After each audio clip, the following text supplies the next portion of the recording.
என்னுடைய பேர் முத்துக்குமாருங்க. நான் உடமப்பேட்டையிலேருந்து வந்திருக்கேன்.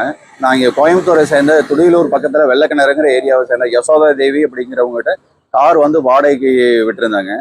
அவங்க மாதம் வாடகை 24,000 ரூபா தரேன்னு சொல்லி போட்டு ஒரு 5 மாதம் மட்டும்தான் வாடகை கொடுத்தாங்க. வேறு எதுவும் வாடகை தரல. அப்புறம் காரை திரும்ப கேட்டப்போ வந்து பார்த்தோன்னா இன்னைக்கு நாளைக்குன்னு எழுதுகிட்டே இருந்தாங்க. மறுபடியும் வந்து கோயம்புத்தூர் கமிஷனர் ஆஃபீஸில் கம்ப்ளைண்ட் கொடுத்துருந்தாங்க. கம்ப்ளைண்ட் கொடுத்து அவங்க அரெஸ்ட் பண்ணியிருந்தாங்க. அரெஸ்ட் பண்ணி அவங்க ஜாமீனில் வெளியில் வந்ததுக்கு பின்னாடி என்னோட எஃப்ஐஆரில் இருந்த ஒரு 4 வண்டி வேறு வேறு நபர்களோட தான் அவங்களதெல்லாம் எடுத்து கொடுத்துட்டாங்க. என்னோட வண்டி இன்னும் இது வரைக்கும் எனக்கு கிடைக்கலைங்க. திரும்ப அவங்ககிட்ட கேட்டப்போ வந்து பணம் நீங்கள் பணம் கொடுத்தீங்கன்னா நான் தரேன், நான் காரை தரேன் அப்படின்னு சொல்லிட்டு யசோதா தேவி சொல்கிறாங்க. இது வந்து போனால் ஏற்கனவே வந்து அவங்க மேலே வந்து நிறைய கம்ப்ளைண்ட் இருக்குங்க. அவங்க வந்து எஃப்ஐஆரில் இது மட்டும் இல்லை, கார் லாரி இது போல் வந்து நிறைய வந்து கம்ப்ளைண்ட் அவங்க மேலே வந்து இருக்குது. ஏற்கனவே வந்து கமிஷனர்கிட்டயே மனு கொடுத்துருக்கேன். இன்னைக்கு வரைக்கும் எனக்கு வந்து தீர்வு கிடைக்கலைங்க. இப்போ வந்து போனால் என்னுடைய கார் வந்து பேங்க் லோனில் இருக்குது. என்னால் வந்து கட்ட முடியாத ஒரு சுச்சுவேஷனுக்கு மறுபடியும் வந்து கமிஷனர் சார் பார்த்து கம்ப்ளைண்ட் கொடுக்கலான்னு சொல்லி வந்திருக்குங்க.